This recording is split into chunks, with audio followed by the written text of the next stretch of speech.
Luka Doncic, qui pour sa 6e saison déjà en NBA à seulement 24 ans, eh bien, est sur les 3 premiers matchs qu'il a joué le meilleur marqueur de la ligue, 39 points de moyenne pour le joueur des Mavs, toujours dans le même style, son style à lui, son style qui est parfois totalement indéfendable. Est-ce que c'est la saison de la maturité pour Luka Doncic ? Voilà. Après ce qu'on a vu à l'Euro, mais l'Euro c'était la saison dernière. C'est comme le deuxième album d'un artiste, l'album de la maturité. Je sais pas. Tout ce que je sais, c'est que de voir qu'un joueur est meilleur marqueur, rebondeur, passeur, même intercepteur, je crois aussi, de son équipe, est-ce que c'est vraiment bon signe ? Mais ça, c'est le problème des Mavericks, malheureusement. Mais donc, c'est ça depuis. Doncic fait un début de saison fracassant, ça c'est sûr. Maintenant, il y a encore, en termes d'équipe, il y a quand même certainement des choses à revoir. Moi, je vois un Jokic, c'est lui qui a été élu MVP de la première semaine, parce qu'ils ne perdent pas. Dallas, ils en ont lâché un. Ce qui est sûr, c'est que il est sur ses qualités. Voilà, il est sur ses qualités, il est aussi sur ses défauts, parce que là ça tombe dedans, il y a des jours où ça tombera pas dedans. La différence qui lui fera passer encore un échelon supérieur, ce sera en play-off. Mais c'est sûr que quand tu vois ses stats, c'est un délire. Surtout ce qu'il a fait, je crois que c'était avant-hier. Ça rentrait de partout, il peut shooter de partout. Ça rentrait. Et puis, il y a des passages dans la saison, chaque année il en a, où d'un coup, il y a du moins bien. Je me souviens très bien de lui mettant plus un tir à 3 points, et après les matchs, à aller sur le parquet, en prendre et en reprendre. Essayer de se relancer, de retrouver confiance.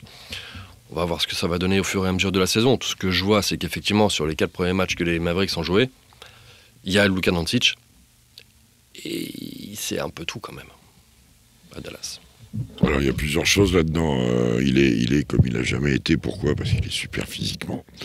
Il est plus chubby comme il était les autres années. Il est en forme physique. Il s'était préparé avant la Coupe du Monde. La Coupe du Monde a été ce qu'elle a été, mais il est en forme physique. Il est pas revanchard, mais pas loin quand même un petit peu, parce que l'année dernière, il a quand même pas bien vécu de même pas être en play-in, cette saison en queue de poisson, etc. 11e Dallas la saison dernière. Donc Comment 11e Dallas la saison dernière, bilan négatif. En lâchant les 2 dernières semaines, mais enfin, ils auraient été au mieux 10e. Ouais. Donc ça changeait quand même pas grand-chose au décor. Cette arrivée de Kyrie, qui est à la fois un commerce, c'est fantastique en citant tous les 2 chauds, mais c'est une équipe bizarrement constituée. Qui ils ont joué, tiens, reprenez un peu. Ils ont joué Memphis, ils ont joué les Nets et les Spurs. Ouais. Donc on va quand même pas défiler sur la 5e avenue, et surtout pas la 5e d'ailleurs, pour avoir des résultats comme ça collectivement. Maintenant que lui soit fantastique et qu'il ait jamais été aussi fort, je suis assez d'accord. Et même s'il a fait le grognon avec Rémi par rapport à son comportement avec les arbitres et tout, il le sait très bien intimement qu'il a laissé tomber ses potes 2 fois, je crois, à la Coupe du Monde. Mais à la Coupe du Monde n'est pas à l'Euro, comme je l'ai dit au début. En étant disqualifié au bout de technique, en grognafant après tout, l'année dernière un peu. Alors j'imagine qu'autour de lui ou dans le staff, il y a moyen de l'orienter et de l'aider. C'est un des boulots de Jay Kidd, ça, à mon avis, d'arriver à contrôler ça. Mais le vrai défi de Luka Doncic, c'est d'arriver à rendre les autres meilleurs.